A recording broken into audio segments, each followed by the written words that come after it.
Oi, bem-vindo ao Adorescente. Hora de sentarmos juntos no grupo de adoradores determinados para o bem. E hoje nós vamos conversar um pouquinho a respeito do que está escrito em Josué 24:15, que é o texto-chave dessa semana. Diz lá, não é? Se porém não lhes agrada servir ao Senhor, vocês escolham hoje a quem irão servir, se aos deuses que os seus antepassados serviram além do Eufrates, ou aos deuses dos amorreus em cuja terra vocês estão vivendo. Mas eu e a minha família serviremos ao Senhor. Pois é, eu conversei ontem com vocês a respeito do que seriam esses deuses, né? Primeiro a história conta que esses ídolos, esses deuses, eram deuses de barro, eram deuses de metal. A Bíblia traz vários materiais das constituições dos deuses, dos ídolos do passado.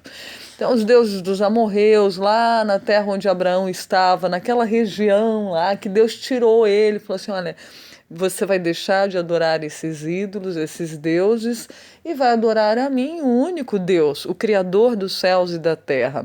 Então, a Bíblia, eu resolvi fazer uma pesquisa a respeito dos ídolos na Bíblia, né? O que seriam esses deuses do passado e aplicando para a nossa vida no presente?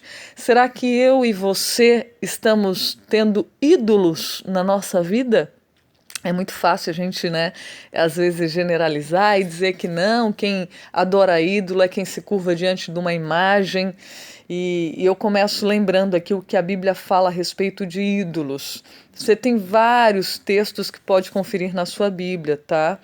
Não só da constituição deles, como Levítico 19:4, que fala dos deuses de metal, né? Isaías 44 é fundamental para quem quer saber desse assunto direitinho, quem é sincero, quer pesquisar à luz da Bíblia, o que Deus chama de ídolos, fala ali dos ídolos de madeira.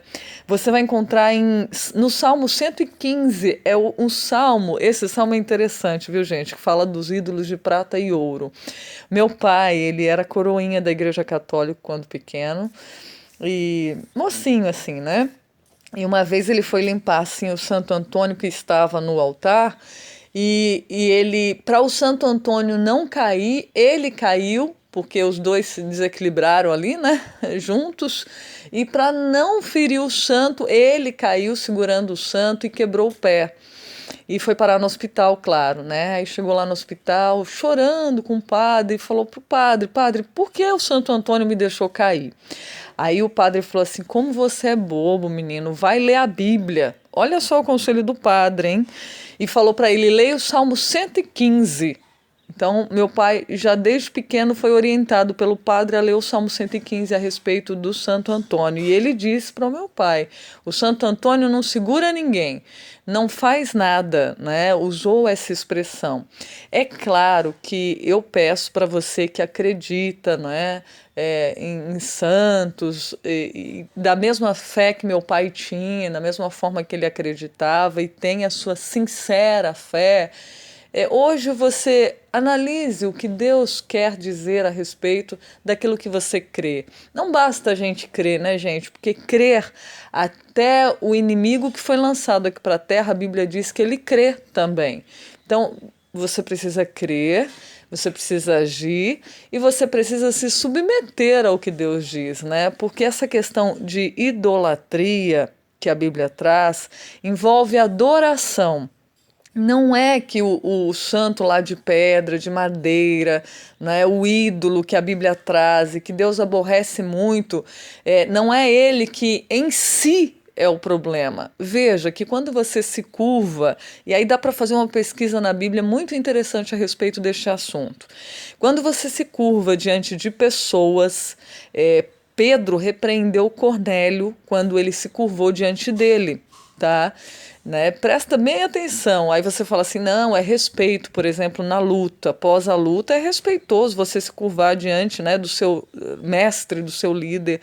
A Bíblia não ensina isso, que homem nenhum deve se curvar diante de outro homem, mesmo que pareça um gesto de respeito e tudo, né? Então, assim, Para adoração, jamais. E é o que aconteceu com Cornélio. Pedro pegou na mão dele e falou assim, não se levanta. A Bíblia fala que Pedro levantou ele e falou, não, eu sou igual a você, eu sou ser humano, digno de se ajoelhar e de se curvar somente a Deus.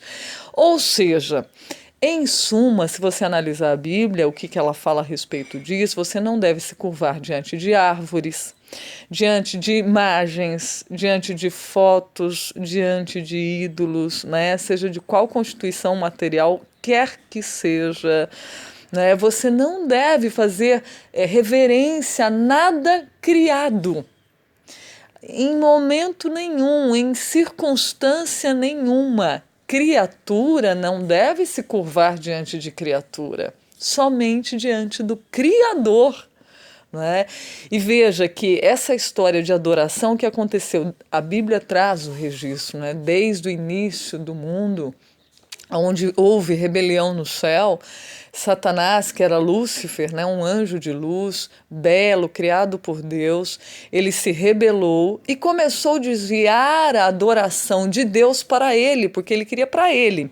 Então, tudo que ele faz na vida do ser humano hoje é o seguinte: bom, eu não quero que você adore ao único Deus, ao Deus criador dos céus e da terra. O que eu vou fazer? Eu vou fazer uma forma de que você se desvie do Criador e adore a criatura. Então, pode ser em imagem, pode ser na natureza, você vai se curvar à natureza, mas não a Deus. Pode ser pessoas, você vai idolatrar alguém. Entendeu? Ó, cuidado, hein? Ai, é meu ídolo. Eita, contrário ao que Deus estabeleceu, né? Então, esse ser, ele se opõe a Deus e todo o sistema de Deus. Vamos supor, quando você pega uma foto, uma imagem, né, de um santo ou de uma pessoa que já faleceu e você começa a conversar, né? Ah, intercede por mim e tal.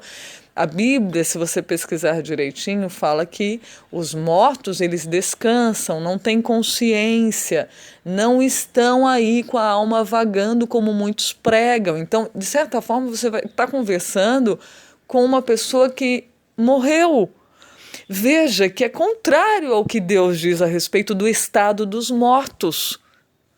Você entende que qualquer coisa que contrarie o que Deus diz, o inimigo dele vai fazer você adorar, vai fazer você servir, vai fazer você se prostrar, de certa forma.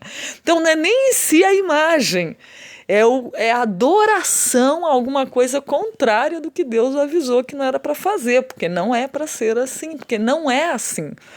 Então, qualquer coisa que tira a Deus como centro das nossas atenções, da nossa vida, é uma idolatria.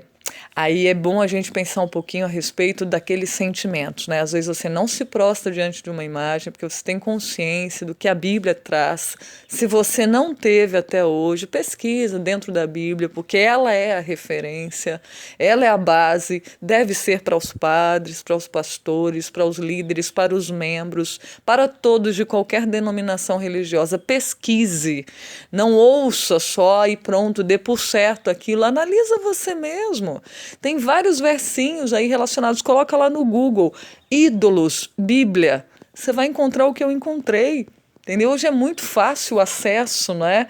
Agora tem algumas coisas que eu coloquei lá para saber o que é ídolo para Deus também, que às vezes você não está se curvando diante de um, mas está se curvando diante de outro.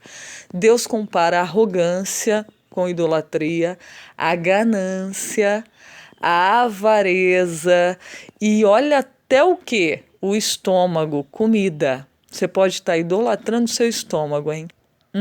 Ai, eu não consigo viver sem aquela comida. Ai, se faltou comida, já fica bravo com todo mundo, com todos. Você adora mesmo o alimento, né? Então, olha só como Deus ensina, como Deus orienta eu e você a cuidarmos nessa questão da idolatria, tá? É o que tirou o povo de Israel de dentro dos valores que Deus trouxe, das bênçãos que Deus tinha para dar, porque estavam se curvando a outros deuses. Que Deus nos ajude a nos livrarmos da idolatria, seja qual for a forma que ela esteja sendo inserida na nossa vida, tá bom?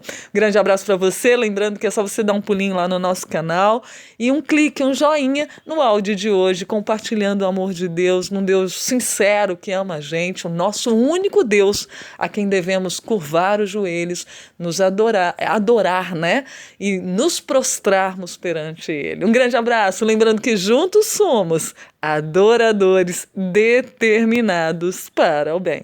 Até a próxima. Tchau, tchau.